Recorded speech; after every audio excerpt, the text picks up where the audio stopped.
May update po tayo tungkol kay former President Rodrigo Duterte. Ito nga po humiling ang kanyang mga abogado ni dating Pangulong si FPRRD sa International Criminal Court ng indefinite adjournment ng mga proceedings laban po sa kanilang kliyente.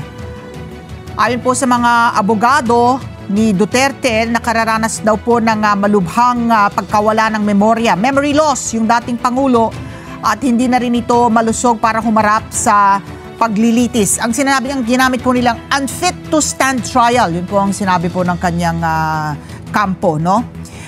Nakasaad sa filing na meron pong petsang September 11, sinabi po ni Defense Counsel Nicholas Kaufman, nakararanas po ng significant cognitive deficiencies. Ito po si Duterte. Ibig sabihin po niyan, hindi na siya makaalala ng mga events, places, yung timing, kahit minsan daw yung members ng kanyang pamilya, hindi daw niya maalala, no?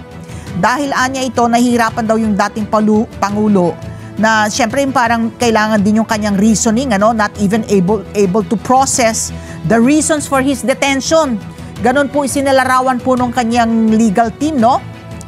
Pinumpirma uno ng mga medical report mula sa defense na progressive, no? Progresibo po yung kondisyon ng Duterte at malabo na ito'y bumuti pa na isa pinalumano ang ulat tungkol sa naturang medical evaluation noon pong August 13. Pero bago po ito, noong July 17, isang medical officer mula sa ICC Detention Center nagsagawa din po ng neuropsychological evaluation kay Duterte.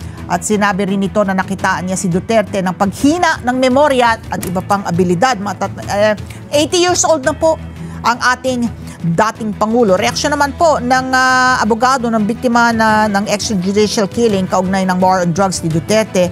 Wala naman daw sinabi ang ICC Detention Medical Center na hindi na kaya ni Duterte na humarap sa paglilitis. Ninawag naman ni Cristina Conti na hindi daw independent itong conclusion ng sariling eksperto ng depensa. At tinukoy rin ni Conti mapahayag ng anak ni Duterte na si Veronica Kitty Duterte, na walang dahilan para mag-alala para sa kanyang ama. Kamakailan lamang maalala natin na sinuspindi po ng International Criminal Court o Pre-Trial Chamber yung confirmation of charges hearing.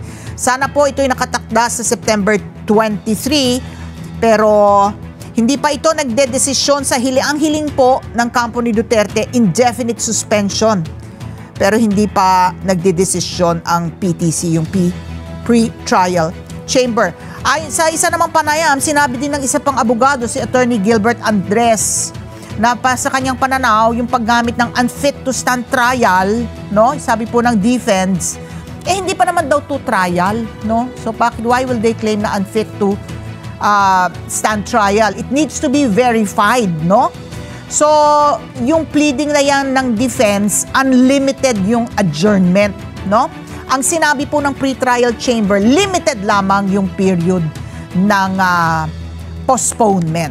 So, yun pa, ano pa lang yung ang pre-trial chamber pa lang, it will determine lamang kung magkakaroon nga ng paglilitis.